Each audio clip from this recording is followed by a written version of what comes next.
โอเคมื้อนี้เนาะออสจะมาแลก IVE เนาะซึ่งเป็น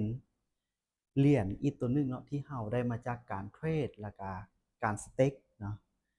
ซึ่งในนี้เนาะออสมีอยู่260,000เนาะ IVE เนาะเดี๋ยววันนี้จะมาแลกเป็นเนาะหรือว่ามา swap เป็น USDT เนาะจะได้อยู่ประมาณ13.49ดอลเนาะ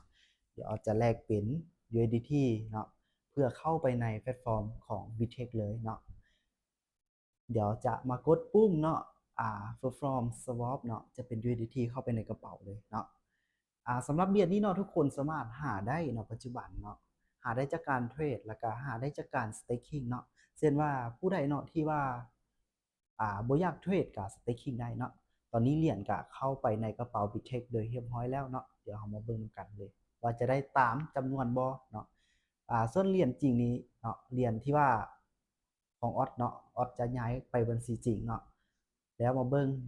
ใน wallet เนาะจะมีอยู่ว่าโอเคเนาะได้13.69ดอลเนาะถือว่าไวเนาะถ้าผู้ใดเนาะต้องการอยากหาก็มีแต่ว่าศึกษาข้อมูลที่เทื่อนึงเนาะแล้วก็หาเนาะ